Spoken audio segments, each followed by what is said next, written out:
Okay, so it seems that we are not getting a lot of information about the amount of devastation caused by Hurricane Sandy.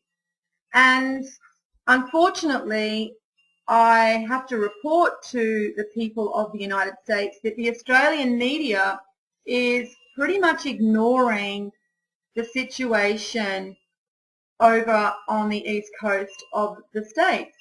In fact, the only bit of information I have seen is on the bottom of the screen, and it's really in regards to Wall Street and how trading has been a little bit shaky, and a bit about how Barack Obama has been visiting these communities and pledging to rebuild.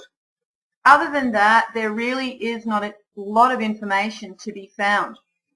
Now, when you compare this to last year after the Japanese earthquake and tsunami, you can see that there is a huge difference in the amount of information that we are receiving. I remember that after the Japanese earthquake and tsunami, we had days of 24-hour coverage on the impact that the earthquake and tsunami caused to Japan. However, it seems that the people of the United States are not worth that to their government because their plight is pretty much going unnoticed by others around the world due to a lack of news coverage. Now, these photos were posted on Facebook last night, and I have been gathering the photos and collecting them, and I've put them together in a photo album.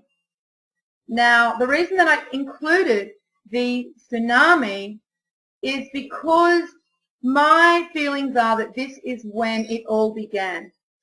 The Charlotte Islands earthquake was really the beginning of this huge shift that we have just experienced on our planet. And it's not only our planet that has gone through this shift, we have also experienced these shifts. And if you're paying attention, you would have definitely felt that things now seem like they are more surreal and more amplified, and I think that we are going to experience a lot more events happening in shorter amounts of time because we are moving down a Fibonacci spiral towards singularity, and so time is constraining and events are going to start happening closer together. And this is going to start really feeling very intense for people that aren't aware of what is happening. This is why it is so important to find peace within and remain connected. Because as soon as we start looking outside of ourselves and to other people for answers, we start to disempower ourselves and lose our center of balance. So we've got to bring it back to ourselves, and we've got to understand it's up to us to keep ourselves in balance and move to a state of feeling peace. You know, we want to prepare ourselves for feeling peace before these events happen, not during these events, because it's going to be difficult, if not possible, to find that state of peace within and to, move yourself beyond the panic and the fear.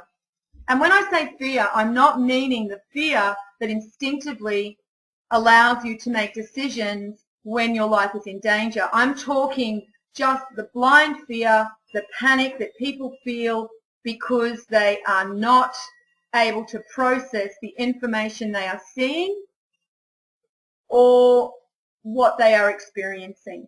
And that is not a place that you really want to be. So, as we can see, there is a lot of devastation. Now, the Staten Island ferry, I'm sorry, that is not going to be up and running for weeks. You know, you've got to understand that there is now no water, no electricity. I mean, how are they going to rewire these entire communities? There's gas lines all under there.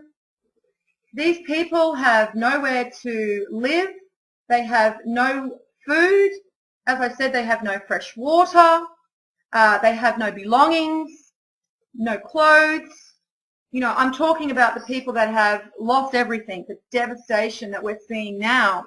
These are the people that are going to require the most amount of support.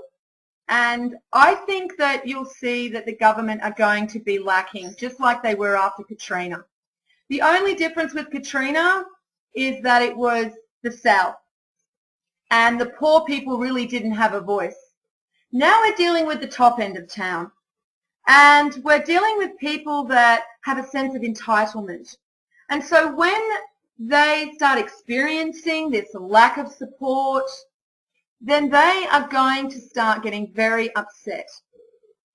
And at the moment, we are not seeing a lot of information because I think that the government really don't even know where to start. There is that much devastation. Now, let's not forget that in the water, there is also going to be a lot of toxins, including sewage. And you can imagine how old some of those sewers are underneath New York, and how full of bacteria and very dangerous microbes that are now being released all throughout the water. So you can expect within the next week probably outbreaks of cholera and other diseases.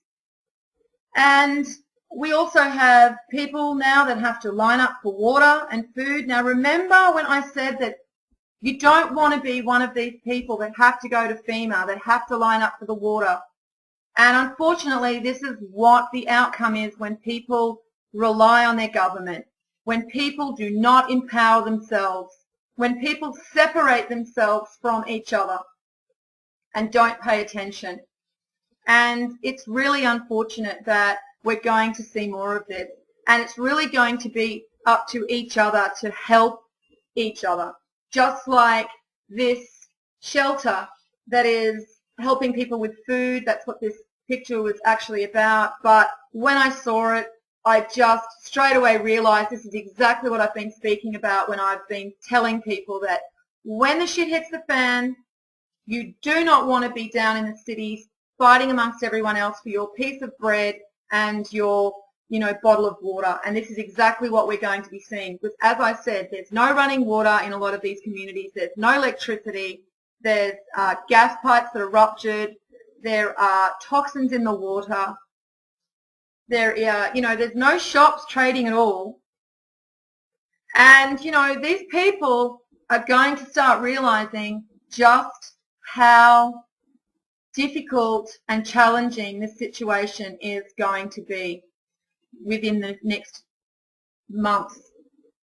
I cannot see these places being rebuilt for a very, very long time. And, I saw this other article, and it was in regards to these homeowners here do not have insurance because the insurance, well, if they have insurance, the insurance doesn't cover flood. It may cover theft, it may cover fire, but it doesn't cover flood. So therefore, all these people that have lost their homes have no way of replacing their homes. Now, in this article, it actually stated that Fannie Mae and Freddie Mac have said that they will help homeowners with new loans. That's the best these people can do.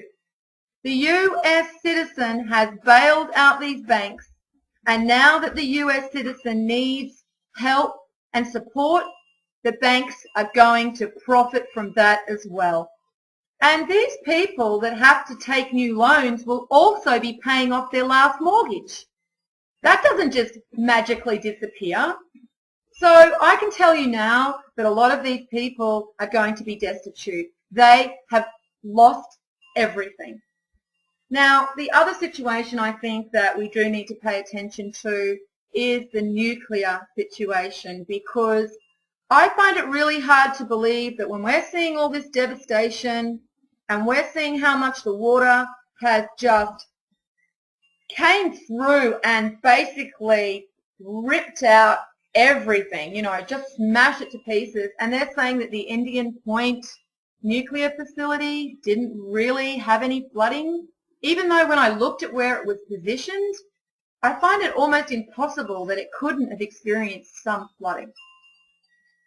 Now, I'm not going to say that there will be nuclear events, but I am going to tell you that one of the issues with nuclear power is that even if they can keep the backup generators going and they can cool the rods, the nuclear power plants continue to make electricity. And that electricity needs to go somewhere. And with no grids in place anymore, because all of the power lines have been totally devastated, then that's going to start causing problems for these plants. Now, I don't know enough about, the nuclear industry to really make any determination, but I do know that I think when we're looking at this amount of devastation, that it has to be factored in. Now, I mean, when you look at this carnage, you can understand that this is all sand, guys. The sand has basically just washed up and into and embedded these buildings. There is so much devastation here. I am really finding it hard to fathom that nobody is really reporting on this 24 hours a day and what is going on. And I think you are going to continue to see this type of coverage basically very limited. And when there is coverage, it's always focusing on Obama and how great he is doing and how he's surveying the New Jersey area and he's, hugging people and telling them that we'll rebuild. Really, Obama? What are you going to rebuild with? You're already in debt up to your eyeballs. You've got the Fed printing off $30 billion a month just to keep yourselves treading water, and now you're going to have to somehow help these people with bricks and mortar. This isn't just about materializing money out of anywhere. This is really reality. This is physical matter that has to be created and paid for. And that's not going to be so easy as just manipulating stock markets and making money appear from nowhere. We have people's lives that have been really affected. So let's remember that these people are all going to experience a lot of psychological issues. At the moment, they're in a stage of numbness and disbelief. It hasn't really set in. Within the next couple of weeks, they're going to move into anger and depression, and we're going to see a lot of issues. I believe that this storm has the potential to change everything on our planet. It also has the potential to create a massive amount of people waking up to the real reality of the situation and how the government has let them down and how the government really don't care for the people. They only care about staying in power and money. And we can see that by these banks coming out and saying that they're going to help these homeowners with new loans. Where's the compassion? Where is the compassion? So I find it interesting. We are now seeing this amount of devastation in polarity. We've had it happen to the poor people down in New Orleans, and we saw the outcome of that. And now we've seen the polarity of that being that the rich side of town has now been impacted by the fury of Mother Earth. Now, lastly, I'm going to address the issue of this storm being man-made, and I'm not going to get into any discussions regarding that because, quite frankly, I don't see how it's relevant. Even if this storm was man-made, how is that relevant now? Think about it, guys. Before you start sharing information and basically focusing on situations that you have no control about, ask yourself how that's benefiting you in this time when you really need to be going within, as I said, finding that peace and understanding that it's time to prepare. Everything's about to change, guys. The gears have just shifted up a notch, and we are going to start feeling this on every level. So, as I said, stay centered and stay at peace. And look out for each other, guys. Really, this is all we have is each other. Okay, well, I'll leave it there. And as always, peace out.